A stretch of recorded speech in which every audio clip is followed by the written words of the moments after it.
Coming up next, a UFC flyweight division matchup.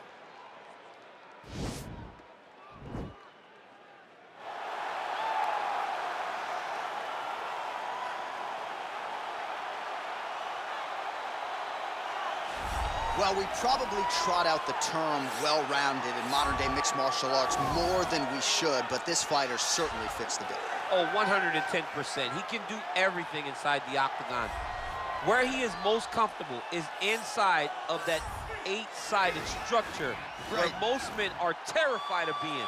But for this gentleman, he only wants to be there. When you try to wrestle him, he's able to defend takedowns. If you dare stand and strike with him, he can knock you out. He's got all the tools necessary to become a UFC champion. His first martial art, mixed martial arts, and that's not always the case. He believes that he should have a lot of advantages in this matchup tonight.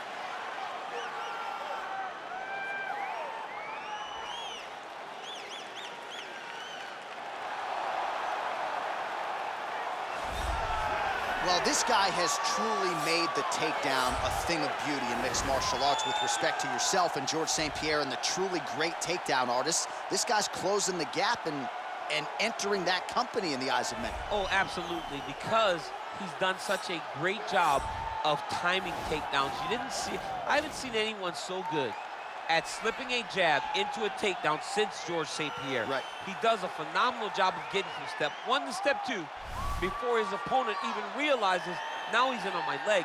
And if they do get their hips back, immediately he's up into a foot sweep or a headlock or an inside trip. It's just so many different ways for him to get you to the floor that he will throw every single one at you every single time. And a lot of fighters talk about that wrestling maintenance and how hard it is, right, over the course of a career to continue to drill those things.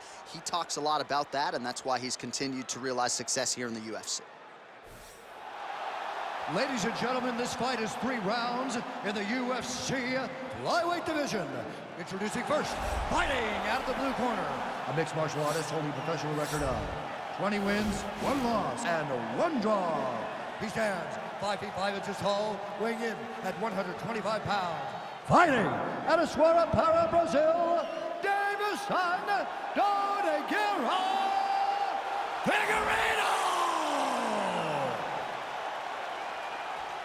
And now introducing his opponent, fighting out of the red corner, a jiu-jitsu fighter, holding a professional record of 18 wins, 5 losses, and 2 draws. He stands 5 feet 7 inches tall, weighing in at 125 pounds. Brandon, the Assassin Baby, Moreno!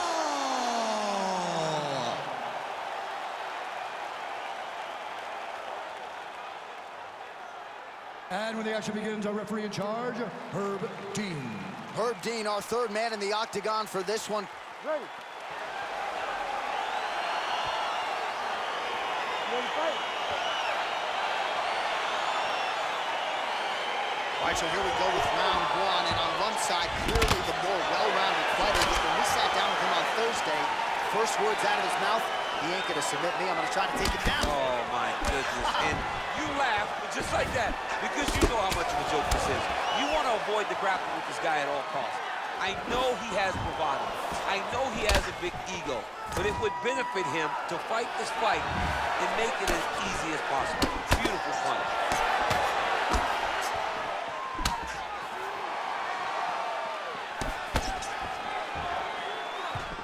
Well, perhaps a sign of things to come as he lands a kick there. Nice kick landed by the king. You can really limit the mobility of your opponent with those leg kicks. Yeah, he's mixing it all up. All right, he'll engage in a single collar tie. Right hand punch from the clinch. Oh! Big shots exchanged in the pocket there. Big punch lands over the top. How's he gonna follow this one up? All right, he engages in a single collar tie here. When you're in the clinch, you can pull down on the head and land these beautiful punches to the head. So just over 20 total strikes have now landed for Deiveson Figueiredo.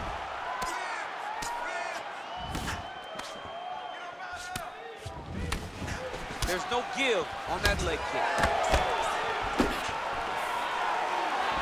Look at the whip action that comes from him throwing that kick. Oh, that that right hand is on point. Wow, actually, And this might just be a matter of time.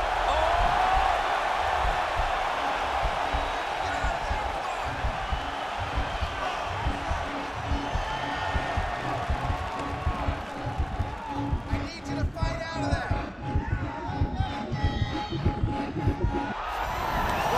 The sheer will is really remarkable to watch. All right, right into side control. Upper body strength figures to be put to good use here. Yes, absolutely. And you got to look for his opponent to turn back into him. He should chase guillotine, but the opponent turns to the opposite side. Now he's chasing the triangle. And this could be trouble here. Looks like it's pretty tight. He's trying to work his head out of harm's way. It might be over.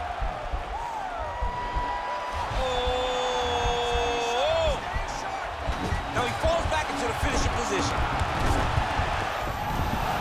Brilliant submission defense there. All right, side control now, DC. When you get side control in a fight, what are you looking at? When I get to the side control in the fight, and I believe this young man should do the same thing, it's secure first. Grab everything in tight. Make sure your elbows are in. Make sure you've got something locked in so your opponent doesn't just squirm away. Punch short punches, but try to make the opponent make a choice. Either he turns back into you, you take your front headlock, or he turns in the opposite direction, you throw your hook in, and you start looking to get a choke off. All right, we now take a look back at some of the highlights from that last round, DC. A lot for the replay guys to choose from. I mean, these guys are going to be very busy trying to find what replay to show you guys. Lands on both sides of the octagon. Both guys fought great. What a phenomenal round.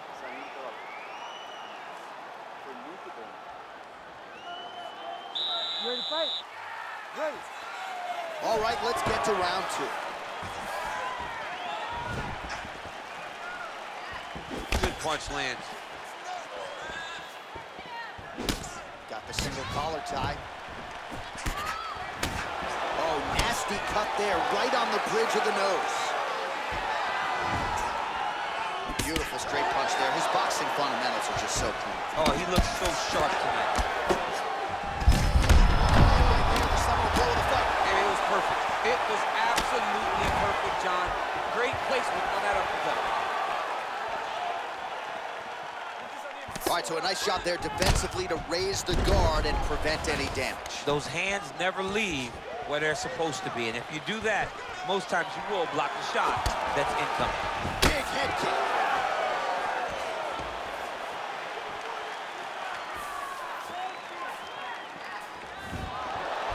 Just out of range with that right hand.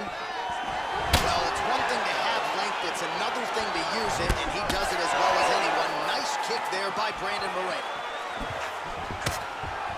Oh, a huge strike lands there, DC. He landed that massive shot. Now he needs to try to find the next shot, a follow-up shot that will finish the fight. Well, he was a little bit lackluster in round one. You can't say the same here in this second round. He has really picked up the pace, an uptick in the aggression and the output, and starting to find his range here in the pocket.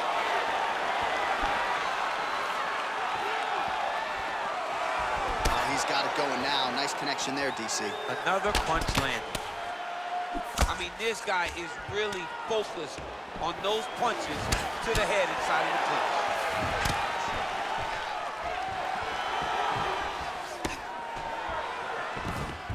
And potentially a critical takedown here. Now trying to hip escape. He's just trying to move out of this position off the bottom.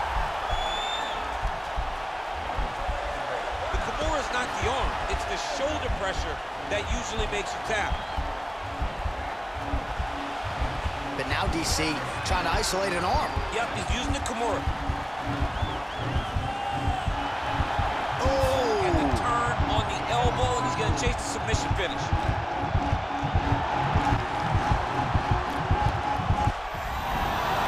Not tapping out tonight. By close guard now. Well, pretty good work off of the bottom here by the assassin baby, Brandon Moreno.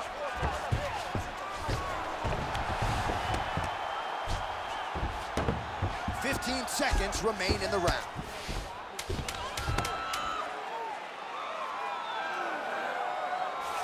All right, trying to pass here. as Glover Teixeira might say, not today. Not today. Great job of following with the hips, keeping those legs locked and keeping them in full guard. All right, no telestrator for DC tonight, but we'll get you some replays. And if you like face punching, that was a good round. Yeah, where's my telestrator, man? I want to draw this action. But yeah, John, you're right. It was the striking, it was the punches that really did allow him to take control of this round.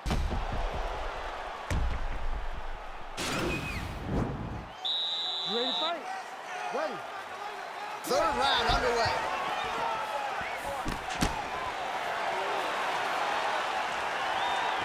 Good stick.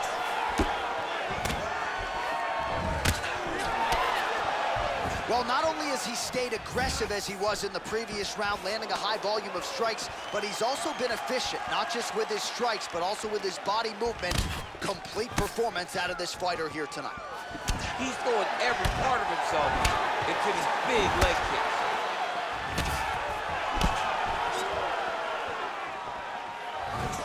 Leg kick checked effectively there by the assassin baby, Moreno. Stuffed. Oh, man, look at that. Oh, he might have got him with a choke. Oh, nice.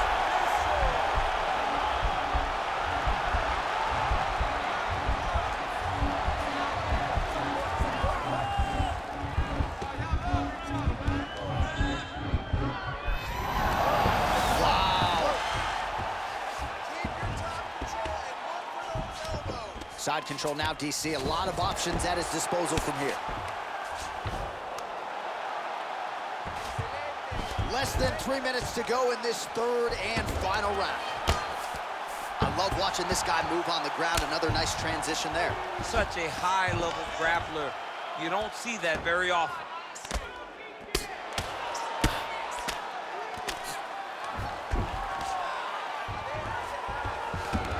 All right, so he's got the body locked down here, DC, or so it appears. This is not a guy you want anywhere near your back. Well, anytime you are in a ground fighting situation with this fighter, you're potentially playing with fire. Well, there are few things more fun to watch in mixed martial arts than these type of transitions and scrambles on the ground. High-level grappling can really be entertaining. Lands the ground and pound strike here. He's putting him in exactly the positions he needs to be in right now. He's able to relax here. And he understands, being a veteran of so many fights, that as long as he's on top, he's winning. He feels like he's winning here.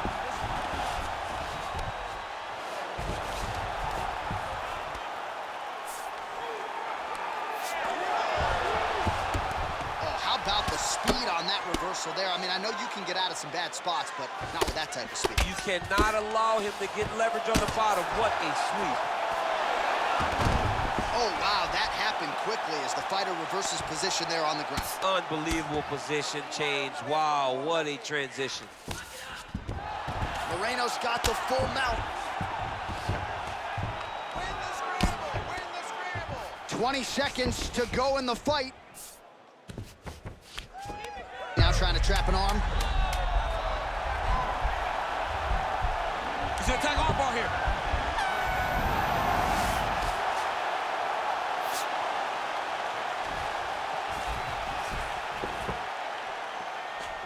All right, so the fight goes the distance. Both guys had their moments, but there was a striking advantage, albeit slight, and perhaps that'll be enough for him to get his hand raised tonight. It should be enough. I mean, when you watch the fight, you understand that you are watching two of the best mixed martial artists in the world.